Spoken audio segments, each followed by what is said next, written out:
Russian thermonuclear bomb creator found dead in Moscow. Here's a summary of the article. Authenticate users, apply security measures, and prevent spam and abuse, and if you do not want us and our partners to use cookies and personal data for these additional purposes, click Reject All. If you would like to customize your choices, click Manage Privacy Settings. You can change your choices at any time by clicking on the Privacy and Cookie Settings or Privacy Dashboard links on our sites and apps. This post received a score of 6,000, with an upvote ratio of 95%. Here are the top comments in response to this article. He was 92. He left a suicide note, citing health issues and probably something along the lines of, "I didn't spend my time creating the bomb for some young punk to give copies away with cereal boxes and threaten the world with annihilation. The youth of today, they have no respect." It was not immediately clear if the scientist made any other statements in the alleged note. Klinashov was reportedly found hanged to death by his 67-year-old daughter in an apartment the two shared. Born in 1930, Klinashov developed various types of thermonuclear charges for next-generation bombs in addition to his role in creating the two-stage thermonuclear bomb known as RDS-37. RDS-37, first tested in November 1955 at a testing site in Kazakhstan, was developed in response to the U.S. testing their first hydrogen bomb. Found hanged to death by his 67-year-old daughter. An interesting way to phrase it. Lazy translation. Why? Hanged is the proper term.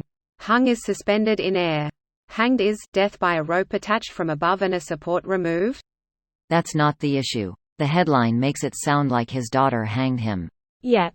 Just rearrange a bit. His 67-year-old daughter found him hanged to death. Would do. Also, poor lady. That would be awful. In this case, suicide is believable. After he built the biggest bomb ever built by mankind, he became a pacifist and outspoken advocate against nuclear weapons. He knows what nuclear war means. He calculated that the Tsar bomb would cause 200,000 cancer cases globally if it's detonated, which it was. He had an Einstein epiphany. I never considered cancer being the problem of the Tsar bomb. The radiation from testing has caused tons of birth defects and health complications for some populations in Central Asia, like Kazakhstan. Fusion bombs are less polluting though. Unfortunately for Kazakhstan, before the real hydrogen bomb could be built, a lot of fission devices had to be detonated.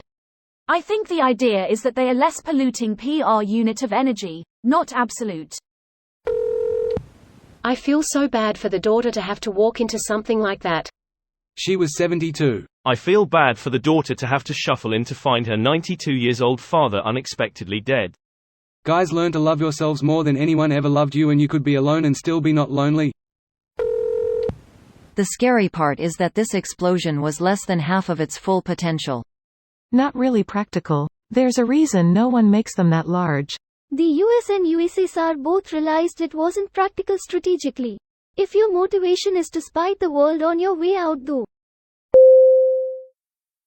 This video was automatically created by Reddit to speech. The article and comments in this video were selected from Reddit according to their upvotes, and any paraphrasing was performed by smmry.com, without any human intervention.